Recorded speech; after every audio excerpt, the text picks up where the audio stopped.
going live? Let me check. See if that light was flickering.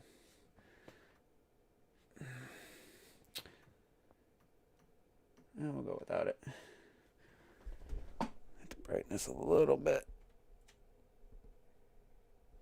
Alright, had some green screen flickering. Alright, what's up? Let me bring up, see if anybody's watching.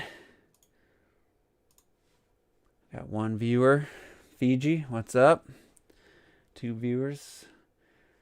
So let me know who's here. I got more likes than I got people watching. That's good. And I just got my hair cut finally after months. 3-4 months. 10 a.m. Great Clips open. I was spamming the check-in. Finally got through and had to go wait. I was one of the first ones. Had to go wait for, outside in line. And yeah, got her done. So it's nice. It's nice to have short hair again. So all right. I don't know how many people are gonna jump in. It's kind of I've been thinking about this. Maybe gonna do a video, but then I was like, there's so much to talk about. And then I thought maybe having some people could ask questions and stuff. Basically, what I want to talk about is 4K TVs. Nintendo Switch and gaming in general, and then I kind of want to talk about my experience, things I learned from having a lower end TV, an older TV, upgrading to a higher quality TV in 2014, and then in 2019 upgrading to basically high end OLED TV, the LG C9, which was rated the best 4K TV of 2019 and probably be again in 2020. So I have seen this generation of gaming on a pretty low tier plasma, then a mid to high end Sony LED LCD, and now a high end LED or OLED. So I want to talk about things I've learned and experienced, and some things I didn't realize until I updated or upgraded to a higher quality TV.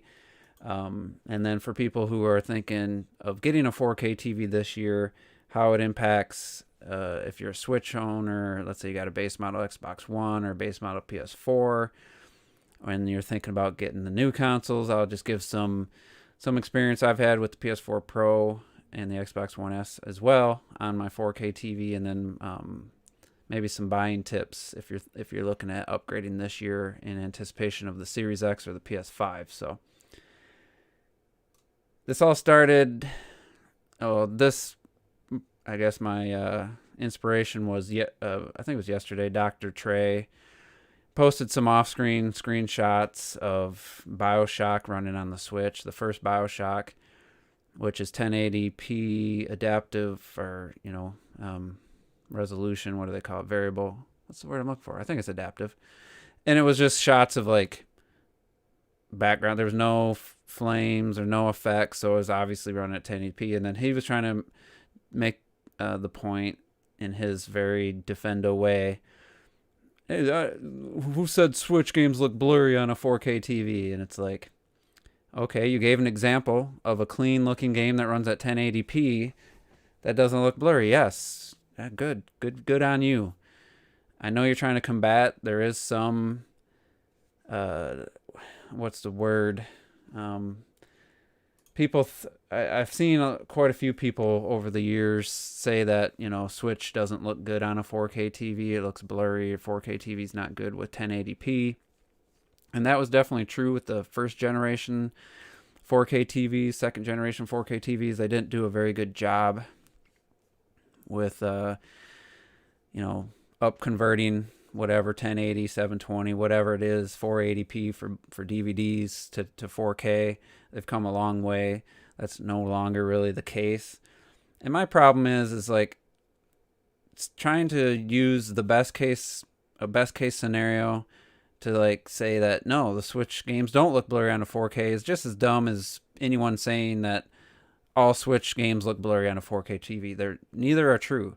The truth is, some games look really good, like Smash Brothers, Luigi's Mansion 3, and some games look really bad. Hellblade, Doom 2016, looks like Outer Worlds is gonna go to that on that low side. It doesn't look great, and it's just why can't you just say that some games, not every game looks blurry, not every game looks super clean. There's some that are in the middle, like I'd say Astral Chain's kind of in the middle. It doesn't look blurry, but it doesn't look like, it doesn't stand out as like one of the best.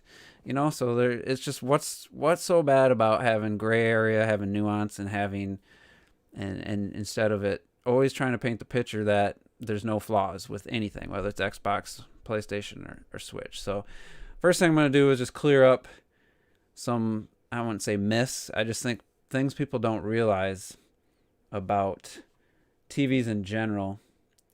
And the same applies to audio equipment. So what happens is the higher quality thing you get, whether it's a TV or whether it's speakers and an amplifier. And this might sound counterintuitive or something, but the higher quality you get, the bigger the gap gets between a bad, audio track or a bad looking game and a good looking game and a really good audio, like a higher quality recording, like, a top artist. Like I remember Eminem, I think it was his second album. It was one of the best recorded, like best quality recordings I had ever heard. And then you have smaller bands, smaller groups who don't go to the top studios. They don't have the best recording equipment. And what happens is when you get high-end stuff, it doesn't make the really bad recordings suddenly sound amazing. What it does is it makes the flaws more obvious. But it makes the good recordings, like I'll say the Eagles' Hell Freezes Over from 1994, I think it was, 95. It's pretty old, but it was one of the best recordings. The high end, it highlights the quality of that recording, but it also highlights the flaws of like a really low budget, like one of my favorite bands, the Deftones. They're not a huge band. Their early albums, they have some really good songs on there, but the recording quality is not great. So when I listen to the Deftones on my not high end, but my higher end audio equipment, it doesn't sound amazing. I mean, it sounds good enough, I guess, but then I put on, like, say, Hell Freezes Over, like the Hotel California performance from the Eagles from 95 or 94 or whatever year. And the gap between those two recordings is huge. And the same applies to TVs. So let's say you have an older 1080p, God forbid, a 720p TV, and you put on Luigi's Mansion 3, and you're like, this looks really good. And then you put on, let's say, Doom 2016, and you're like, this don't look too bad. And if you bought like a really high-end TV and put those same two games on, the first thing you're going to notice with Luigi's Mansion 3 is how much more amazing it looks, how much more vivid the colors are, how much better the contrast between light and dark is, how much better the motion is on it. It's just going to blow your mind. Trust me. I've seen it on the best TV of 2019.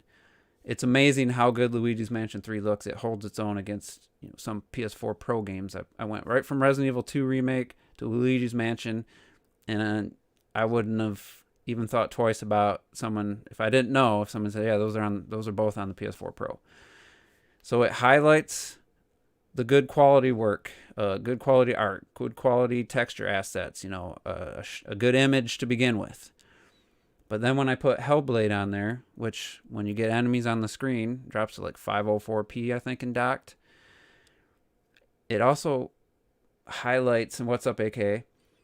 It highlights the low quality textures. It highlights the lack of colors. It might just be that game in particular, but when you have a lower quality, especially when you compress something, same with audio, when you compress something, you start to see the higher quality TV or monitor you have, the more those things stand out, the more the shortcomings stand out. So actually, the gap between Hellblade and Luigi's Mansion 3, like visuals, becomes greater because it makes Luigi's Mansion 3 look better than it did on your old TV or your 720 or your old 1080p TV. Now, I'm not talking about like, maybe if you have a really good high-end 1080p TV from a few years ago, it's not going to be as much of a difference. But if you go from a lower quality, you're not going to see those blurry textures are going to be like, they're going to be hidden because anybody that has glasses. Hey, what's up, Seek? Thanks for the compliment. It's like anybody who wears glasses. What happens when you take your glasses off? Could you properly judge, like if, let's say, a photograph or TV or even the real world? Could you truly judge how good something looks or how something looks in a blurry state? And then you put your glasses on, you're like, oh wow, it's almost like off-screen footage. So let me find this. You know how like Wolfenstein 2 on the Switch, the first time we saw it was off-screen footage? And you're like, oh man, that looks pretty good. Same with Mortal Kombat.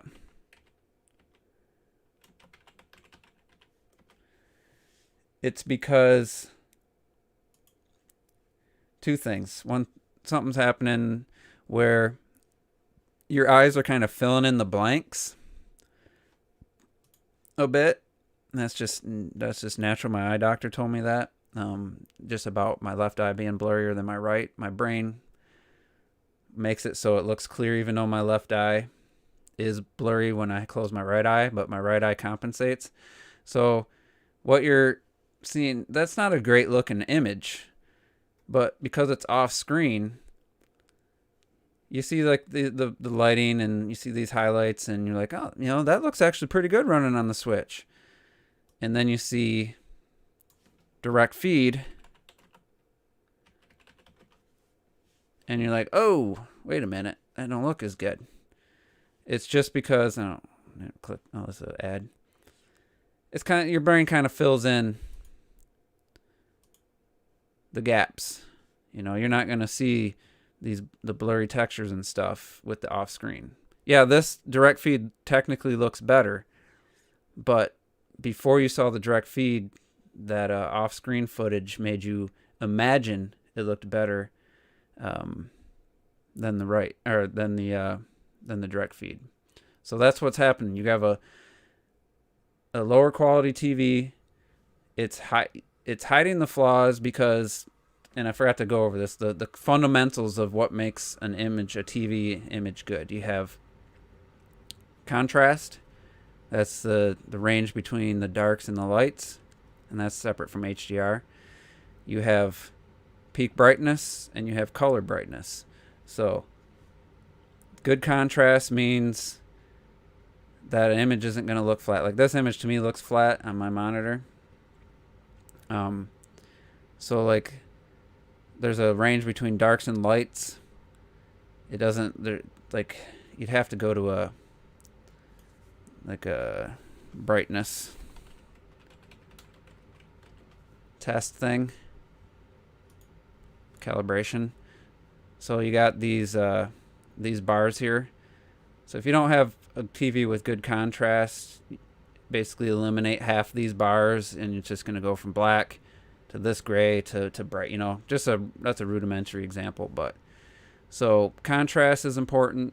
Peak brightness gives you the overall image, the brightness it can be.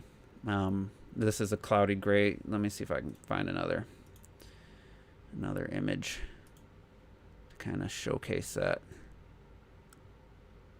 Go with this one. It's Death Stranding, but So peak brightness would be on a TV with low brightness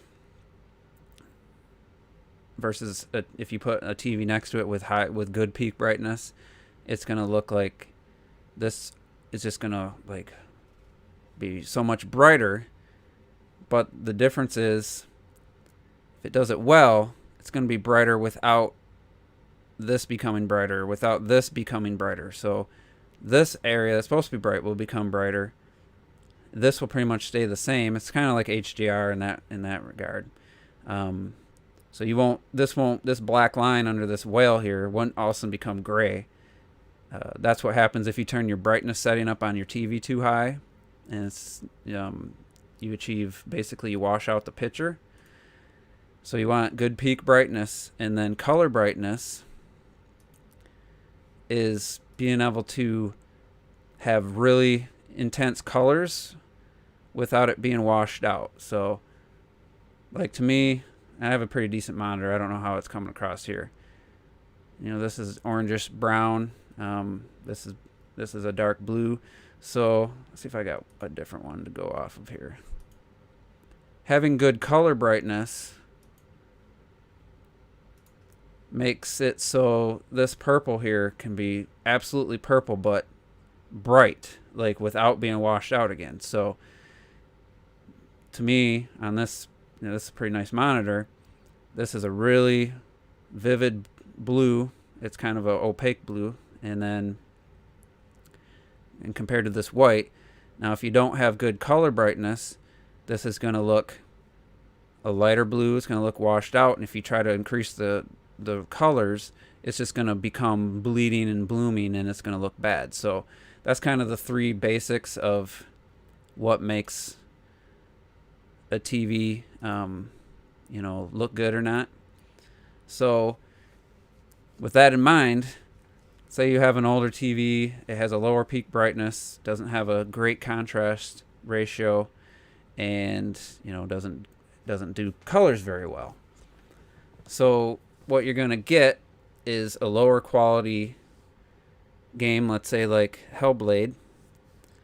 It's going to look it's not going to look way worse because you're on this lower quality TV. It's going to look, pretty close to what it looks like on a good TV, except for it's actually hiding some of the flaws. And then when you play Luigi's Mansion 3, his green hat to you on a lower quality TV might just kind of be like a light green, but on a really good TV, it's got just, you can see it's a really dark green. You can see the textures of the fabric. That's with the contrast. It's not getting washed out. CRT technology still had flaws, man. There was if you got too close to it, you could see like black, almost like screen door, and they didn't have very good brightness. They had good black levels and good color, but they didn't have they couldn't really go that bright. But anyway, so if you're a Nintendo Switch owner, you're looking at maybe getting a 4K TV. The first thing I want to say is don't worry. Games that look good on the Switch will look even better on a good 4K TV or pretty much any decent TV these days, because of the peak brightness, the color brightness, and all that, and the good contrast. So you don't have to worry. It's not really about the resolution. The resolution isn't much of a factor. Yeah, you think you're happy, Seek. I had a 1080p plasma from 2012 from late 2012 to early 2014. I thought it looked pretty good. I ain't gonna lie. Then I bought a Sony. It was the next TV down below their flagship. Their flagship was like $4,500, and this one was like $25. Made my Wii U, I'm not shitting you, look like it was a Wii U Pro. And even back then we didn't know what a Pro was, but it looked like I upgraded my console. It looked like I was playing it on PC. The color brightness alone, because Sony has really good, they have a, what is it called, the Triluminous display. So I didn't know what I was missing with that. I thought it was a decent TV, but I didn't love when the image went full white, it would buzz because of Plasmas had trouble with doing bright.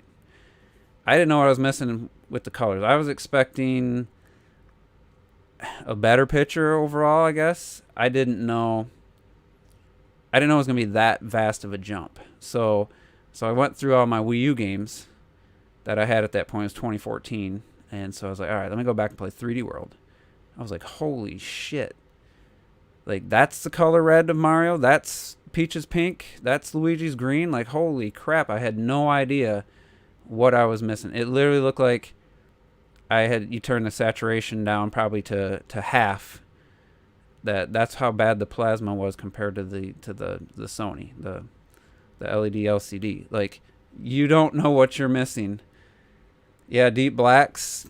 Yeah, you'll still get those. They won't be quite as deep, but the gains in color, especially if you're still, if you're only on gaming on Nintendo, where a lot of the games are very colorful, those black levels will mean nothing to you once you see what the colors you're missing are. It's just amazing. And then going from that's a whole other story. The 92-inch projectors, and that's a 1080p, not very bright projector. Games don't look very good on it, and that's going to be another point. I went from the LCD to the OLED, and then it was the same jump. The colors were even better because the OLEDs do blacks better than, but Sony's the best when it comes to LCDs doing black. They have a really good algorithm.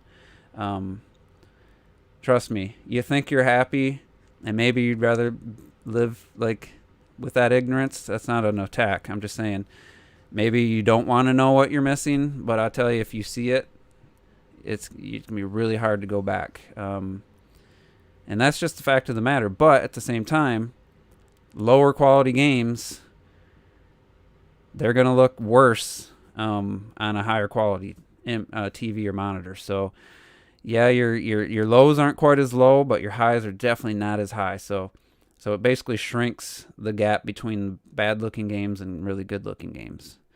You'll still think the same game that I do looks the best probably. You'll probably still think Smash and Luigi's Mansion 3 look the best on the Switch. You're still going to be able to tell you that.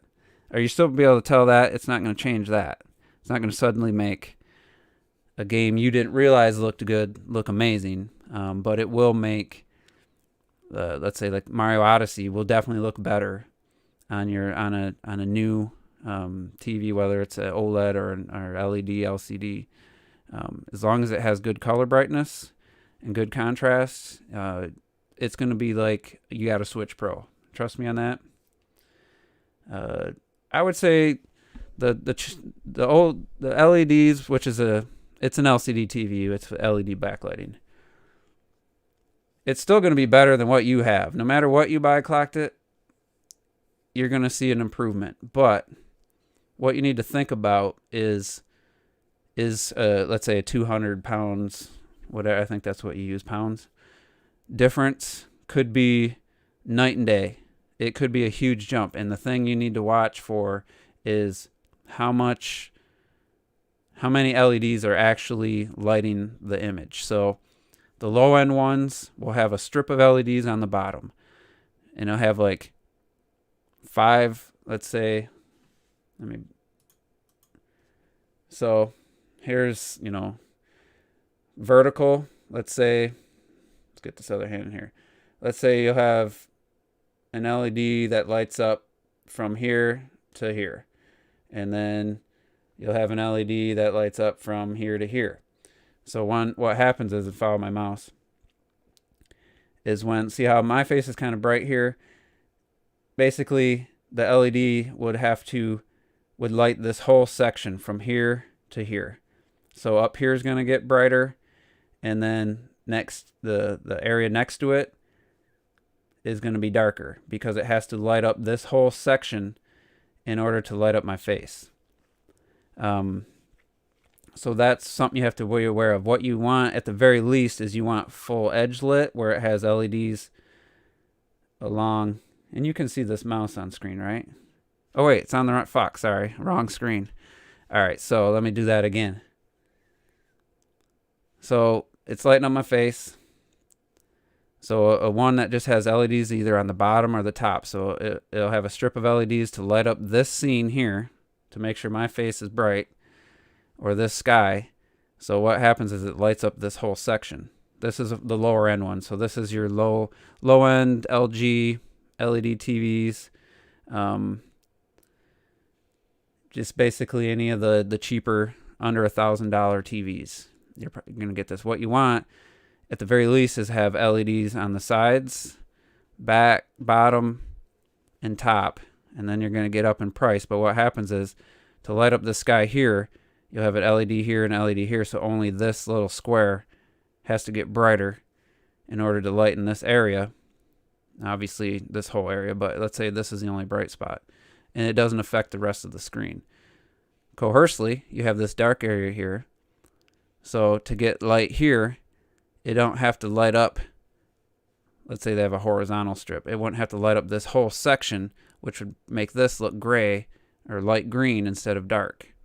So ideally what you want is full backlit LEDs where it has strips all along. So you'll have an LED section for this area that would only light up this section of the TV. It wouldn't affect anything else. That's ideally, and Sony's the best at what's called, they have an algorithm for, damn it, I'm like T here as soon as the camera's rolling. I forget what it's called. Let's see. It's got a name. It's something you can turn on and off. So if you don't have it on, then what happens is it will just brighten this image, and this will be bright no matter what. If it doesn't do the zone thing, and the name will come to me. So what you want to do at the very least, and this could be, I mean, it literally could be a difference of like 100 pounds from one TV to the next. You could spend $100 more and go from one that only lights on the bottom, only has a single strip. And a lot of reviewers will do it, and they'll do a light, infrared light test or a heat test, and you'll see it all red and yellow down here and is blue up here. And so what happens is, like I said, you're relying on things way down here to brighten things way up here. So that's something you want to avoid. And it might be $200 more, but you might get a full one with full backlight, so that it's going to give you a way more. That's going to help with your contrast. So that's just things to look about. And again, it's not really the resolution. The resolution's pretty much insignificant. At this point, most TVs can upscale pretty well. But you will see the lower end, like Hellblade's running at 504p, or Xenoblade Chronicles 2 when it dips below 720. Those won't shine even on the best TV. It'll start to stand out that, yeah, that's lower res, the textures are lower quality, and it'll become more obvious because the TV has good contrast, it has good brightness. You're going to see, like, if this truck was really low quality texture, it's going to make it more obvious than on a low quality TV where maybe this isn't so defined, maybe it's dimmer. You're not going to see the details. You're not going to notice the lower quality textures. So in a way, clocked it, and just kind of thought of this. If let's say you're playing a game on Switch, and I know you've said in the past, like, hey, it looks pretty good to me. That could be kind of why we have some difference of opinions on certain things that look good or bad, because it's really, like I said, it's if anybody's seen the movie Equilibrium, where that pill takes away your low lows, takes away your high highs, that's kind of what it's like. You're not seeing the flaws as much, which is I guess a good thing. Technically, on a really good TV, it should look better technically.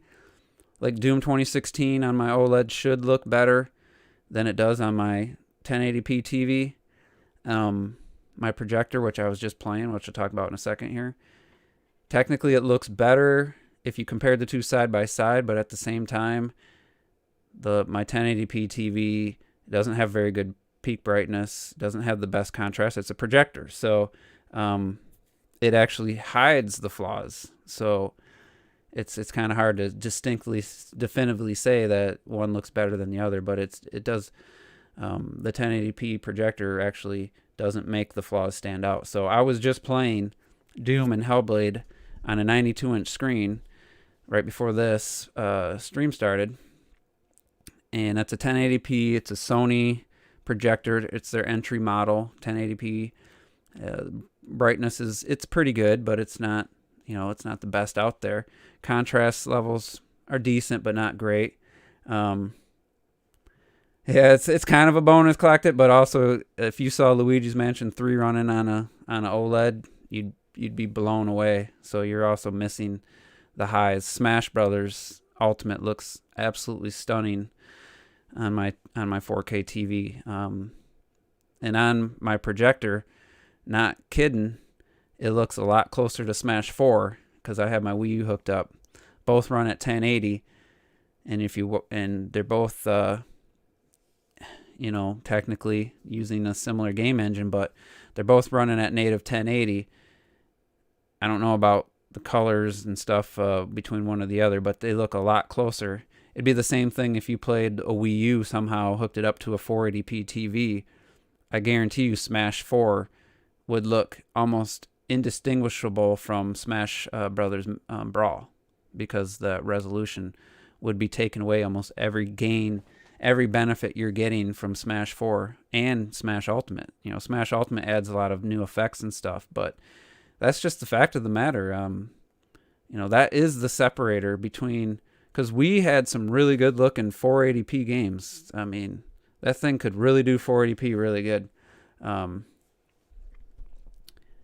But if you played Mario Kart 8 on a 480p, you'd have to really cobble together something. You'd have to buy a HDMI to like component video converter, and then have a TV that would accept the 480p image and not try to upscale it. But I guarantee you, Mario Kart 8 would look better than Mario Kart Wii, no doubt. But I think Smash is the better example. I think Smash you wouldn't be able to tell which one's which, both running at 480p. So it's like the saying I said, where you really, to take advantage of the Series X and the PS5, I think you really need a 4K TV. I think the same applies for the Wii U. Without a 1080 or without an HD TV, the Wii U doesn't stand that much apart from Wii. A lot of it is just the gain in resolution. Yeah, there are some games like Mario Kart 8 where the obvious, detail in the character models and stuff would still be there, but you're really missing a big chunk of what makes Wii U games look amazing, what makes Switch games look amazing compared to Wii. Like Xenoblade Chronicles X versus the original Xenoblade. I'd be curious to see that Xenoblade Chronicles X running at 480p on a 480p TV and see how much different it looks from the original Xenoblade. So, but getting back into purchases for 4K TVs, I would say, I know it's tempting. Trust me, I've been tempted by lower price stuff in the past, and guess what? I bought the lower price thing, and then a few years later, I was like, God damn it, this just isn't giving me what I want. Then I end up spending more to get the thing I really wanted to begin with. I've done that a few times in the years in the past, and I always regret it. Why didn't I just spend a little extra then and save the trouble of having to buy something or upgrade sooner? Graphics card's a good example. If I would have just spent an extra $100 when I bought my first graphics card, then I wouldn't have had to upgrade 3 years later. And I think it cost me like $150 to upgrade. I was lucky enough someone bought my old one for way more than it was worth. But still, if I would have just spent the extra $100, I would have been set for longer. And then, I ended up upgrading and spending $150 extra to get a card I still have today. And another a way for people to, let me ask you. Has anybody ever watched a trailer? Do you have like a pretty good phone? Like I have a Razer Phone 2. It's got a 1440p HDR screen that does up to 144 hertz. I have it at 60 hertz, but it's not as good as an OLED, but it's got a really good image. And you guys, Wii U especially, remember when Mario Kart 8 direct feed footage hit at 60 frames per second on YouTube? I remember looking at it on my phone, which was, I can't remember which phone I had. I had a Droid Turbo, which was an OLED screen for a long time, and it might have even had it back then. I might have had it in 2014. And I always thought, man, Mario Kart 8 looks good. It looks fucking amazing. There was YouTube didn't have 60 frames per second, but there was it was like a website where a guy posted 60 frames per second video, and I'll never forget the first time I seen that game running. It was 720p, but 1080p up converted from Wii U, and at 60 frames direct feed, it looked freaking amazing. And even on my really good Sony LCD LED, it never looked as good. That's because my phone had an OLED screen, and it just had better colors. It had better black levels, and I never thought Mario Kart 8 at any point did it ever look as good as it did on my screen. So I'm just curious, what's the best? If you have a phone with like a good screen, well, you, your wife, kid, if you have a really good phone, watch some gameplay, like especially like Digital Foundry has the best like capture quality of a game you own, and watch gameplay of it on your phone and then play it on your TV and tell me you don't see a difference. I'd be curious what you think. And Donnie Art, sorry I missed that OLED. Yeah, the original Vita had an OLED until they did the revision. And they're coming out with a 48-inch OLED in a few months. And I know it's, for a lot of people, that's probably a good size TV for your room, for your living room, or whatever your setup is. If that thing's like $1,200, $1,300, because the 55-inch is $1,500, I would highly recommend that, because there's so many layers of this. It's ridiculous. First of all, the LG OLEDs are a full HDMI 2.1. So what that means is you're future-proofed. If you went out and bought a 2019 model or a 2020 Sony, you're not going to have the HDMI 2.1 features, which is auto game mode, variable refresh rate, things that the new consoles are going to have. So let's see what the 55-inch OLED is right now. 65-inch is $2,200. The 55-inch, the B series, which they all use the same screen, is $1,300 right now. The brand new 2020 65-inch is $2,500. The brand new 2020 55-inch is $1,800. So I'm guessing here's the 48-inch, just came out. It's $1,600 right now. Obviously, I wouldn't recommend buying any of these right now. Wait till Black Friday deals. You're going to save huge savings. But I'm telling you, if you could get the 48 OLED for, let's say, $1,200, and you're looking at, compared to like a 70-inch low-end LG for like $1,000, I know it's tempting to have that bigger screen, but I'd be hard-pressed to think you would be disappointed having the smaller screen once you see the capabilities of it. So that's out of your budget. I understand. Or maybe you want a 65-inch. That's what you already have. Then, again, wait for Black Friday sales. Do your research. Look at how the backlighting. Watch reviews. Make sure it's let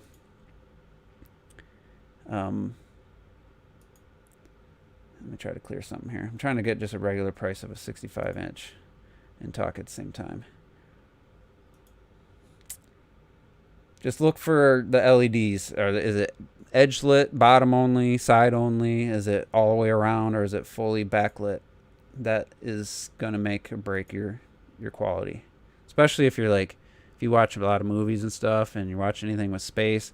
If you see the difference between like a scene from Gravity on a TV with full array backlighting, that Sony's that has the really good algorithm for controlling the bright and light scenes, versus a Samsung, you literally see half the stars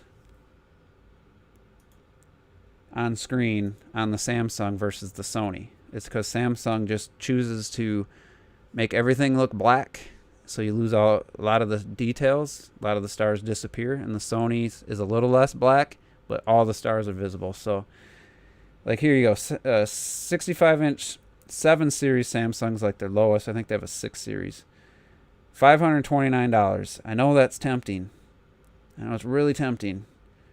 That's so much cheaper than going with a smaller OLED. Where'd all the gray come from? I mean, time, my man. Time does that to you. I guarantee you that $500 for that 65-inch in a couple years, you're going to be like, man, you're going to see some new TVs. If you buy that OLED, you're not going to see a TV anytime soon that's going to be like, man, I wish I had that TV. You're going to be happy with that TV for a long time. But there are some decent LED TVs. You just, like I said, do some reviews, find out. Sony has the best, like black and, or what? God damn, I cannot remember that technology.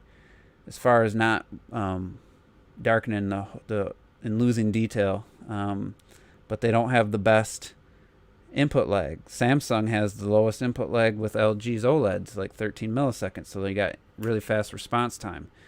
You have the Samsungs have the variable refresh rate. So if you have a game, let's say, especially the new consoles, that has an unlocked frame rate, when it drops to 40, it's going to be a lot less noticeable than a standard TV. So you definitely want to, if you're a gamer, you're going to want to consider that. Samsung's really good for gaming on two fronts, the input lag and the variable refresh rate stuff. So that's something to think about, but then you're going to lose the overall image quality. Just isn't going to be as good because it doesn't have as good a contrast. Especially their low-end TVs they're not very good at all. LG's low-end LCDs are not good. Vizio has a P series that's pretty good. Again, not really catered to gaming, so you're going to have some decisions to make. And if you're only going to be gaming on the Switch or base model Xbox or something, you think, why do I need it? But like I said, just the overall brightness, the colors, and the contrast, you're going to get a pretty big advantage or improvement even for a Nintendo Switch. So I would highly recommend 4K TV prices are reasonable. I bought mine last year in June, and unfortunately for me, the price came down like $900 in September, October. So just wait. I would wait till the fall, start getting those Black Friday deals. But don't buy a low-end one. I would say that with 100% confidence. If that's all you could afford now, I would wait, save your money until you can afford a nicer one. It's gonna have more longevity. It's gonna look good longer. You're not gonna you regretting the purchase in a couple years when you walk into Best Buy or you walk into a store and you see a new TV, like, man, that looks way better than mine. Like, just, you don't have to spend a ton more, but just do some research. And like I said, it might be $100, $200 difference, and it might be a night and day improvement, and it might be really better, a lot better TV for gaming. So yeah, I think pretty much covered all the bases. And just one last thing, in case I didn't really cover this. I also hooked my Xbox One S up to my projector, 92-inch screen, and Ori and the Will of the Wisp, I started playing it, and it actually, like I was saying before, the really blurry black backgrounds, the really blurry textures in the backgrounds, a lot less noticeable. Overall, I would say the game doesn't look as bad. On the OLED, all those blurry backgrounds and textures really stand out. But also with the HDR, the brightness makes the good looking areas look looks like I have an Xbox One X. The bad areas stand out more, but the good areas are just so much better. So the projector's kind of in between, like I said. It's like equilibrium. Not as many, the lows aren't as low, but the highs aren't as high.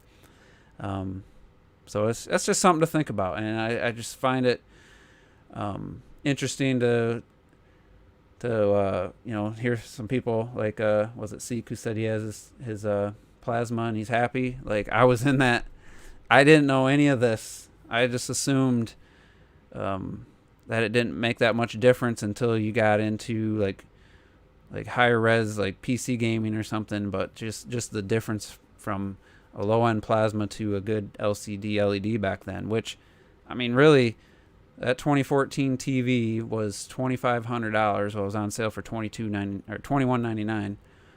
That technology is probably pretty much in any Sony TV around $1,000 for a 65 inch. So you're gonna gain the benefits of what I gained in 2014 in 2020 for a lot cheaper. So that $1,000 TV will get you what I had to pay $2,200 for in 2014. So there's that to think about as well.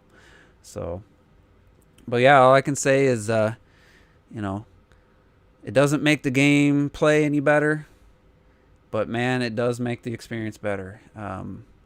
I took heat for posting some Resident Evil 2 screenshots and Lost Legacy screenshots saying, man, HDR, this game's look amazing in HDR. And you get the typical, does it make the game any better? Well, gameplay-wise, stays the same, but guess what? It does make the game better. When something looks better, that you're playing, that you're staring at, and it looks just amazing, the neon sign in Lost Legacy just looks so vivid, and the lighting looks so real in Resident Evil 2. It just adds to the atmosphere. Yeah, it makes the game better. Could I play that game on a dim 1080p TV and still enjoy the game? Absolutely. There are some scenes maybe where a TV that has some issues, whether it's contrast or brightness, where you might not be able to see what's going on, where it could actually affect your enjoyment of the game. And I'll just say this, like Donnie said, HDR to me is the biggest jump in TV technology since we went from standard def TVs to 1080p TVs. Without taking resolution into consideration at all, HDR does enough to improve an image if it's done right. Some games like Spider-Man don't even utilize it's in HDR, but it might as well not be. It doesn't even look like it. Games that utilize HDR properly, that's a bigger jump, or as big of a jump as going from 480p to 1080p, in my opinion. It is such a difference maker that I don't even care about the 4K part.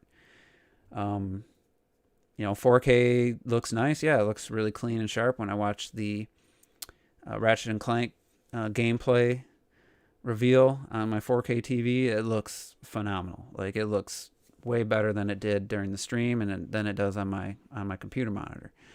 The resolution's nice. I can't wait to see those games with HDR though. To me, that's the thing that's exciting to me. So, last thing, final thoughts. If you are going to upgrade, I would recommend making sure two things. If it's going to be an LED TV, that it has at least all the way around edge lit. And Sony's does the best, but they're not the best when it comes. The input leg's gotten better and stuff.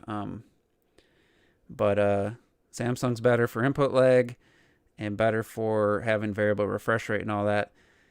Not too many TVs have full HDMI 2.1 support, except the LG OLEDs for sure. I know that there's other TVs maybe coming out later this year that maybe one of the HDMI inputs will have HDMI 2.1 features, but all four of the LG OLED HDMI inputs have HDMI 2.1. If you don't know what that means, HDMI 2.1 is a new standard that's coming out. It supports up to 48 gigabytes per second of data transfer. Current HDMI 2.0, it maxes out at 18 gigabytes. So what that means is if you have an HDMI 2.1 device like a Series X hooked up to a HDMI 2.1 television like an LG OLED, then you're going to get all the features, full 4K, 120 frames per second, HDR with Dolby Atmos support, and it's the best experience you'll have. Now, if you don't have the HDMI 2.1 TV, you're probably not going to get 120 frames per second at 4K.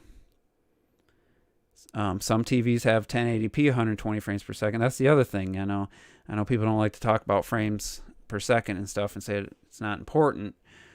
But once you game on a high frame rate monitor, I have a 144 hertz monitor, and you actually play Rocket League at the higher frame rate. One, it reduces input lag because your button press happens on the screen quicker because there's more frames happening per millisecond, and with less time in between. And two, it just looks so smooth. So honestly, if you're going to upgrade this year to a 4K TV, you might as well get one that's going to be good, future-proofed for years and years to come. That's my advice. Otherwise, either way, you're getting a huge upgrade if you have an old-ass TV, but yeah, Sony Microsoft can get above 30. I would expect, even if it's only a few games, do 120 frames per second. I think it's going to be mostly cross-gen games. Like I'm hoping Rocket League supports 120 frames per second on the Series X. But if you don't have it, and then games start utilizing it, especially for competitive gaming, fighters, I can't even imagine what like a Street Fighter, Mortal Kombat, or Killer Instinct, if they start hitting 120 frames per second, just how smooth those are. Because I've seen Rocket League at basically 130. That's about what it hits with my graphics card. Then I play it at 60 on the Xbox One X or the Xbox One S, or even the Switch, and it's like it just doesn't feel as responsive. It doesn't look as smooth. And then I went and played Doom 2016 on the on the Switch today, and that 30 frames per second. I was just playing Doom Eternal last night, and that's only 60. But the difference between 60 and 30, it's not just the frame rate. Like I said, it's not just what you're seeing. My button presses the jumps don't happen at the same time. I'd have to completely readjust to the timing of jumping. I missed 2 jumps just in like 10 minutes trying to just get some impressions so I could tell you guys about going from OLED to a 1080p TV with the same game. And the biggest thing I noticed, honestly, wasn't even the visuals. It was the timing of jumping. It was the smoothness of turning and aiming. It was night and day. And so the same applies when you go up to 120. Again, not a lot of games probably use it and stuff, but if you're going to upgrade, the best, like I said, what's up, Falcon? My dad, I don't know if he taught me this. I swear he did back a long time ago. He doesn't even remember telling me this, but let's say you want to buy something. It doesn't matter what it is. And you see, let's say a mid-tier one, it's like, let's throw out a number. Let's say it's $500, whatever it is. And then the one you're really looking at is like $700-800. You're like, man, but do I need that extra stuff? Do I need that? Yeah, I'll get the lower end one. You buy it, pay $500, start using it, and you start getting buyer's remorse. You're like, man, what the hell? This is. I wish it did this. I do wish it did that other thing. Then maybe you can return it still, if you're lucky, and then you buy the one you really wanted in the first place, and you're like, yep, this has everything I need. This is so much nicer. Maybe you've never experienced that, but I have experienced that multiple times, and I would tell you, you're gonna be happier longer if you end up getting the thing you wanted anyway. Now that's not 100% across the board because I just upgraded my subwoofer in my theater room. I initially bought one that was $1,400 on sale for $1,000, so it was $1,150 after tax. It wasn't really the one I wanted, but I was curious what a high-end subwoofer sounded like. So I put it in my room. It's 12-inch. It's like 600 continuous watts, 900 peak. And I put in Star Wars The Force Awakens, and I noticed this really good low-end thump in the Millennium Falcon chase scene that I'd never heard before. I was like, wow, that's nice. But then I started putting on other things. It's like, man, that doesn't sound any different than what I'm used to. Put on music, and the bass was almost gone. I'm like, what the hell's going on? So I turned the bass subwoofer up like 10 decibels for music. It's like, all right, that sounds better. Well, I hooked my old 10-inch clips up that was like $450, $480, I think. And I was like, man, music just sounds better with this. And then I put in The Force Awakens. I was like, well, 90% of the bass is the same with this clips. I'm missing that low-end thump, but for $1,150, it ain't worth it. There's too many sacrifices. So I send that back, get a full refund. And then all right, I'm just going to rock this clips for a while.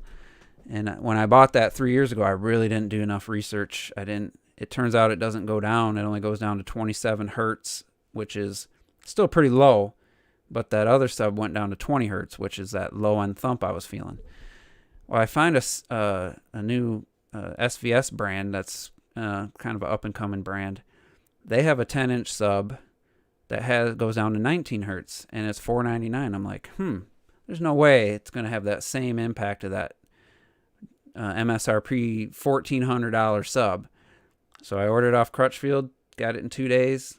I put some music on, turned the dial till I hear a good bass, broke it in for a couple hours, put on The Force Awakens, and I get that awesome low-end thump, plus all the other bass, the mid bass, everything's still there. Music sounds perfect. So that was a case where the more expensive one wasn't the better option.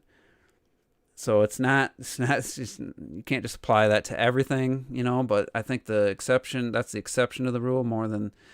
Now the difference would be if I was looking at a $200 subwoofer that has like 100 watts peak power, 50 watts continuous, and goes down to like 35 hertz, which is like not very low bass at all. Now, if I was looking at that versus the $500 one, it would be night and day. That extra $250 gets me, vast improvement. But once you hit a point, then you're just throwing money away at a brand name or, specs that don't do anything for you. So that's just something to consider. I know it's probably confused people even more, but yeah, that's my take. I would say TVs though, monitor. There's a lot of low monitors that claim HDR out there that don't really do HDR. You gotta do research, watch reviews. CNET has some good written reviews, but let me show you some of the. If you're in the market for a TV, let me know before you buy anything. Damn it! I accidentally closed that. Closed the live stream window. Should still be running, I think.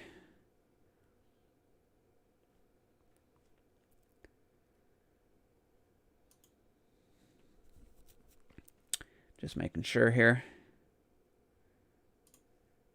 Of course, I can't just view it. Yeah, it still says live.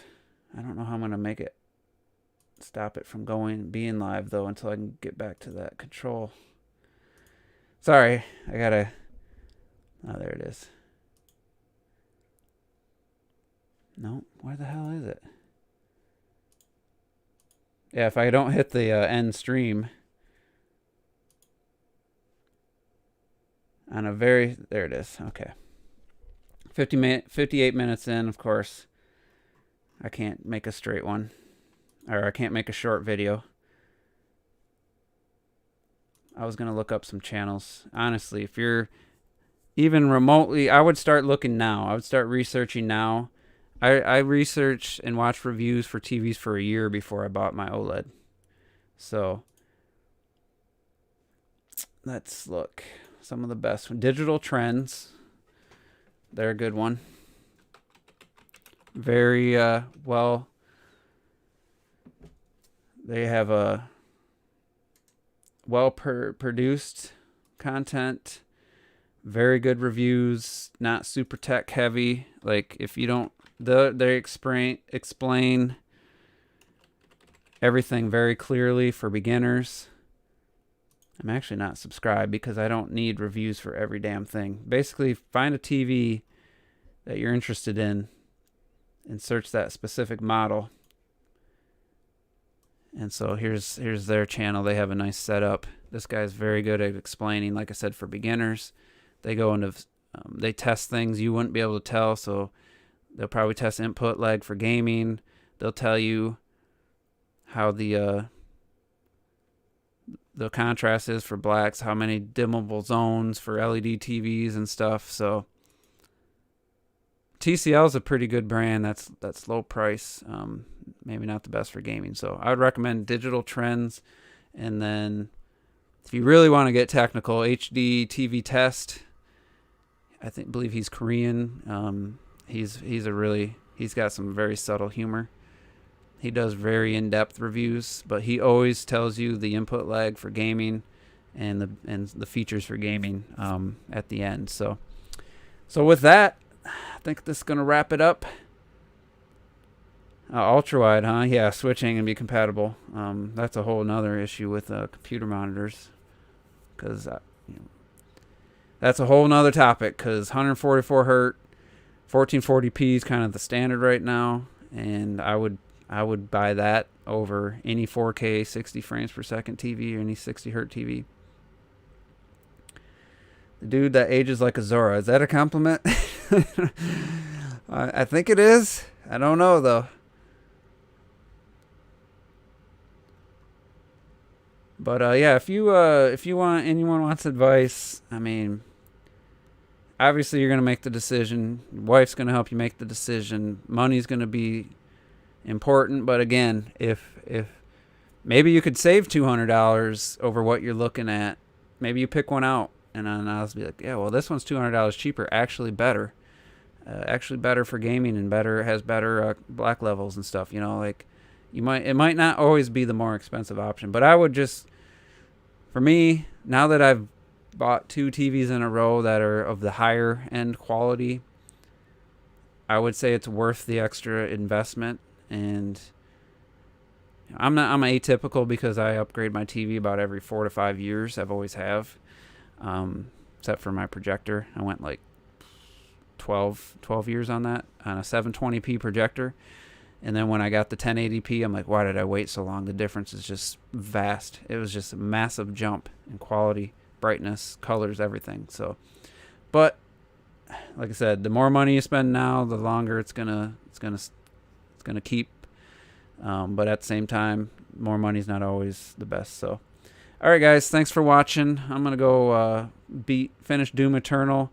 The Last of Us Part 2 should be arriving in my house shortly, and I'm gonna finish Doom Eternal and then check that out. So, 3 TVs in 36 years. Yeah, I had a 19-inch Magnavox first TV, then a 32-inch JVC.